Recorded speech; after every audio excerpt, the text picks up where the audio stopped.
Good evening, everybody. It is Charlie here, and welcome back to another video on the Chatting Leeds YouTube channel. Hope everyone's doing all right today. As always, it's the day before the game, guys, so we all know what that means. It's time for your match preview ahead of Leeds against West Bromwich Albion tomorrow evening under the lights at Elland Road for an 8 p.m. kickoff on Sky Sports.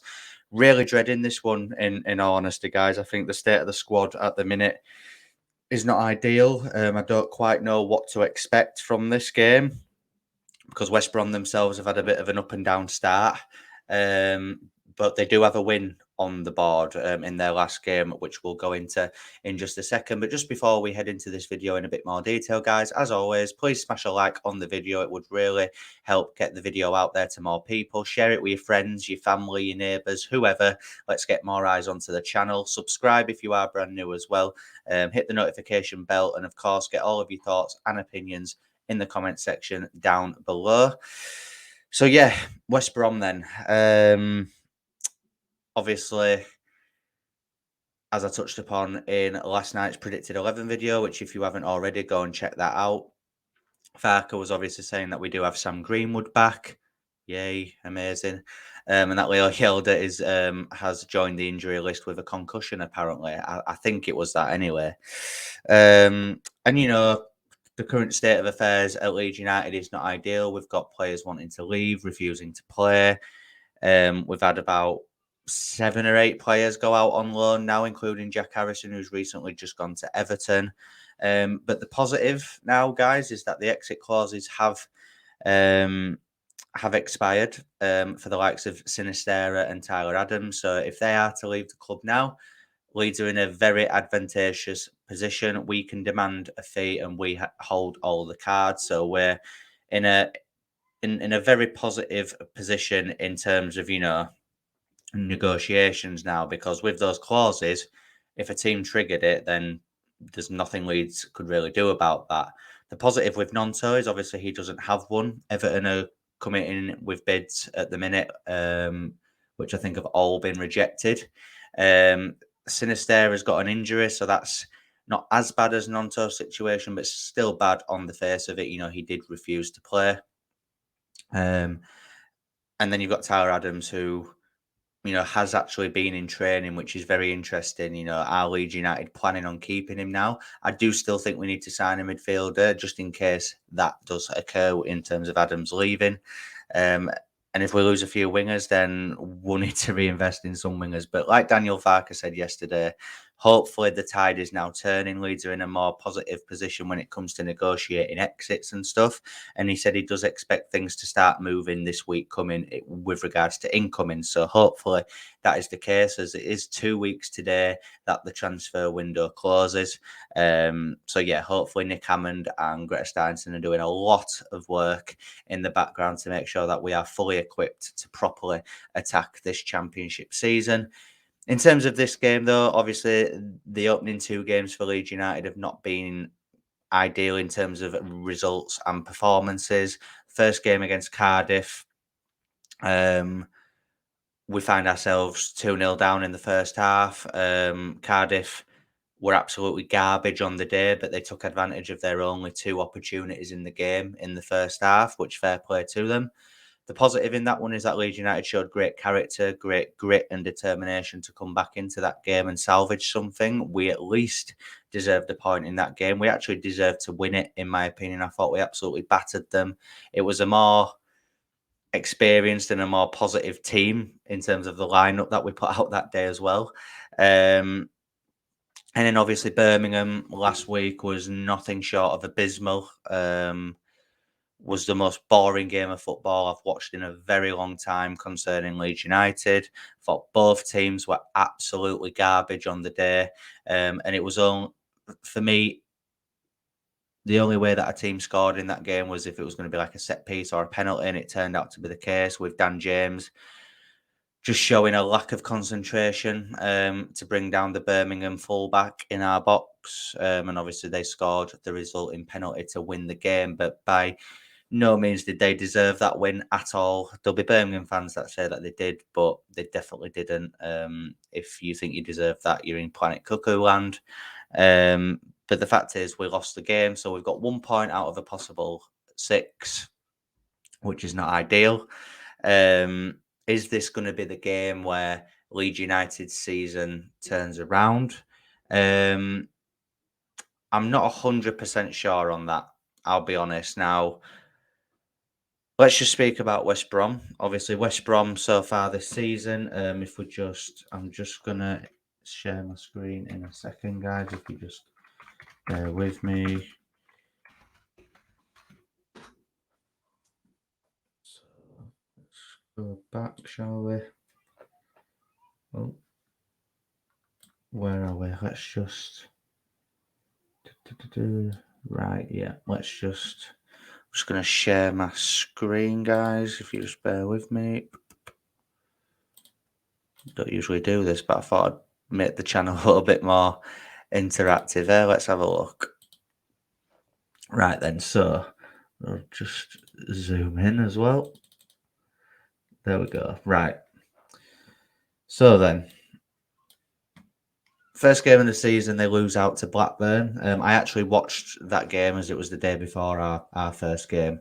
I thought West Brom were very unlucky to not get anything in that game. I thought in the second half especially, they played some really good stuff. They moved the ball around quite well. Obviously, Carlos Corberan ends up getting himself sent off because I actually did agree with him. They should have had at least 2 penalties in that game.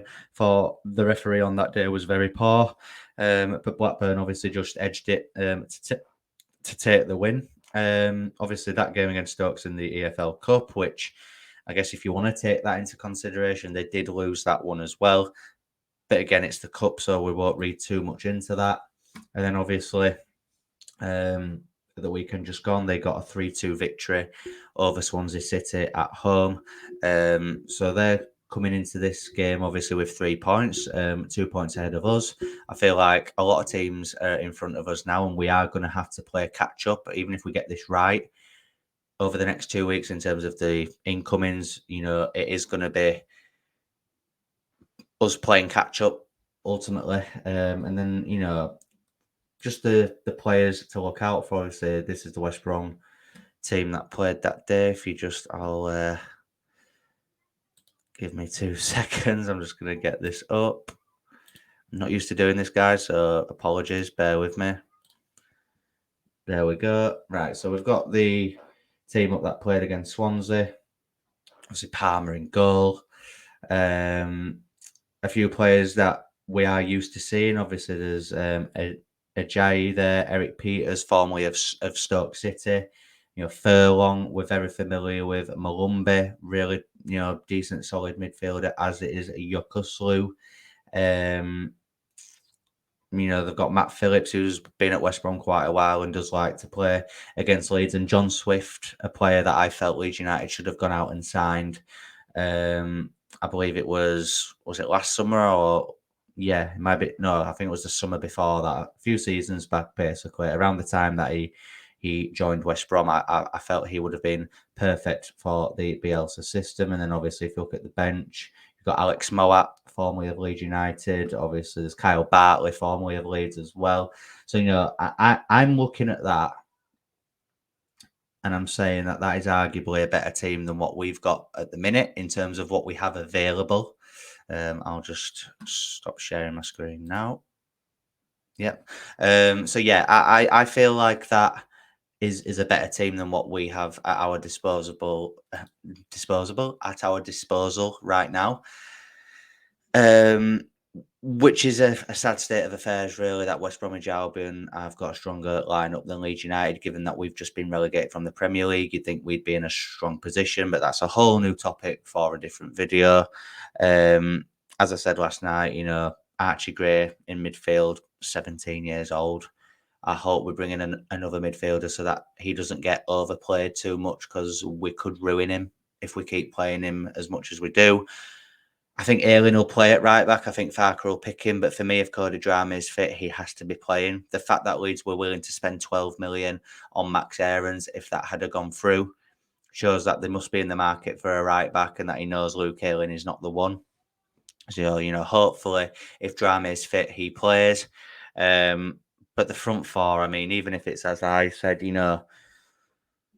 with Ruta up top, Gellart in the 10, Poveda and Dan James either side, or even if Rutter plays on the wing, Poveda in the 10 and Gellart up top, it's not ideal. That is a mid-table front four in the Championship for me. It's not good enough. But as I say, hopefully in terms of signings, things start to look a bit more positive during the course of the next week coming. So hopefully that does help us here. In terms of this game, though, I'm expecting Leeds to have a lot of the ball. Because if you think about it, against Birmingham, we actually controlled the possession. We had way more possession, even with a very bad team out. So I have confidence that we'll keep the ball well. I can kind of see it being a similar situation to Cardiff, where they don't have a lot of opportunities, but when they do, they'll take them. But all that being said, in terms of a score prediction, if you'd have asked me a few days after Birmingham, I'd have said we'll get beat here. And I was saying it at work the other day that we would get beat here. But as the week's gone on, if we can get a point from this game, then I'll be happy. I maybe the way we win it is if the fans are on side and it's a really good atmosphere, like I say, under the lights, Elland Road, good atmosphere. Maybe we can get something with that. But I'm just saying how I'm feeling at the minute, guys. I think it'll be a draw, and I'm going to go 1-1. Don't ask me who's scoring because I really don't know. But yeah, I'm going to go 1-1.